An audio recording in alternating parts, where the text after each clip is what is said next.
So today let's talk about the iPhone SE 3 because while this is an overpriced iPhone, if you buy it from Apple you can find it for much less.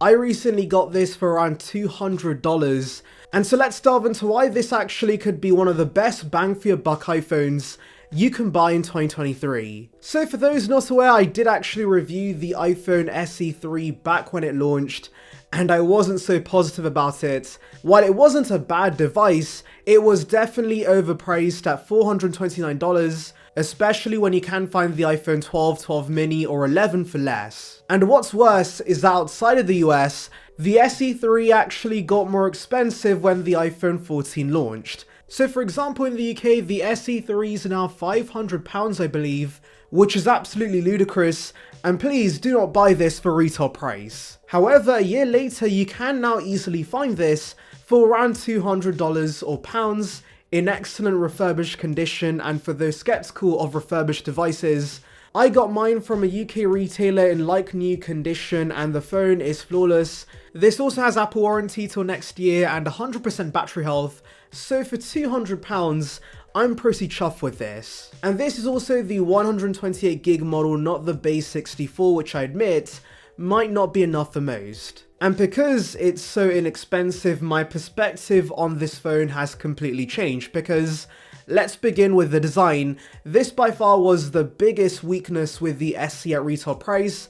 The phone is based on the SE2, which was based on the iPhone 8, which was based on the iPhone 6. So yeah, this basically is a design that's nearly a decade old. Now that's something hard to forgive at $430, but for half the price, that's not a massive issue. Yes, there are Android phones even at $200 that look much better than the SE, but those also have thick bezels, so the SE is not too bad. And there is a plus here with this older design, which is Touch ID. Now yes, I do love Face ID on newer iPhones, and I've been happily using it for years, but using Touch ID again does make me miss it a little, because there are some angles where Face ID sometimes does not work, but that's not the case with Touch ID on the iPhone SE. It's super fast, it's reliable, but also I love the haptics with this home button. The display also is something people complained about at launch, and while it does still pale in comparison to what Android phones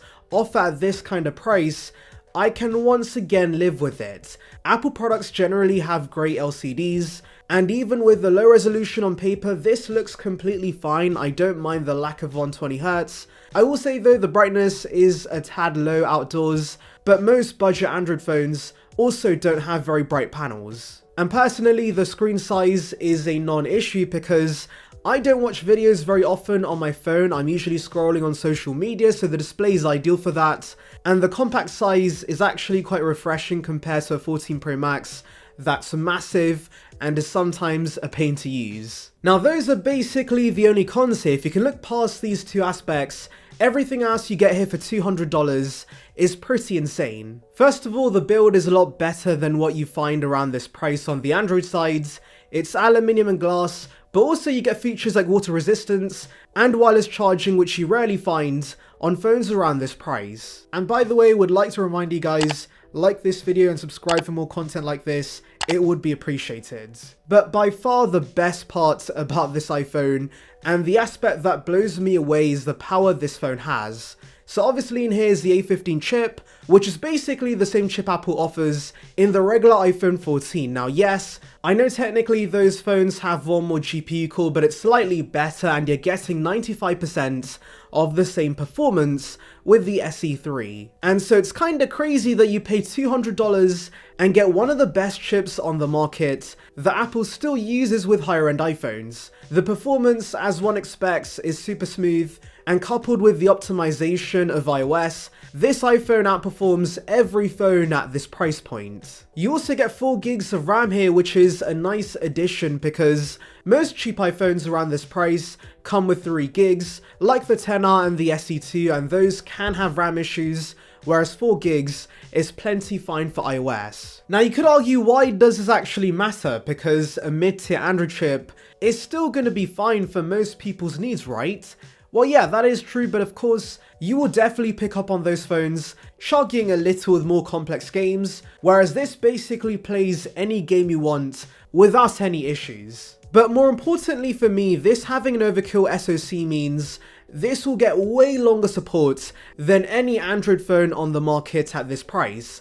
You're lucky to get 1 or 2 years of updates on most Xiaomi or Samsung devices at $200, but here on the SE3 you could get 5 or 6 years of iOS updates. And so if you can once again put up with the limitations of this device, it offers incredible value because $200 for a phone you can use for 5 years is just unheard of. Talking about future-proofing, another great thing about the SE3 is the fact it does offer 5G support. In fact, I'm pretty sure this was the sole reason Apple gave us this SE3 because there really was not a lot different with this phone compared to the SE2, but of course, Apple and carriers wanted a complete 5G range. But anyways, this now being $200 means you can get the benefits of 5G at a low price, and that's pretty nice because 5G is becoming more prevalent. You also get eSIM support here, which is rare to find at this price on other phones, so again, that's a nice addition. And the good news continues because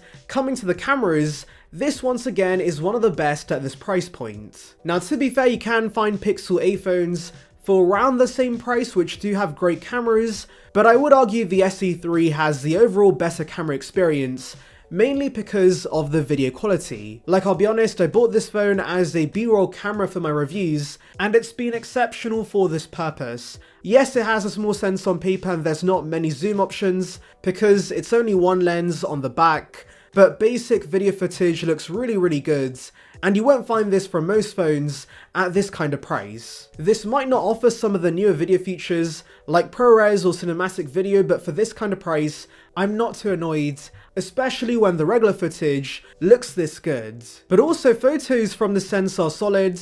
This obviously has the latest My HDR4 enhancements, and so even with this sensor being the same one from, of course, the 2018 iPhone XR, it's still fantastic in most lighting conditions. I say most because, annoyingly, there is no night mode on this. That's really the big feature Apple refuses to give the SE, but apart from that, you get all the portrait lighting features, as well as photographic styles. Also, the front-facing camera is an older 7-megapixel sensor, but again, because of Apple's computational magic, it still performs pretty well, and so on the whole, I'm pretty happy with the cameras. Speakers and mic-wise, I've had no issues. They're very solid, and here's a sample for you guys.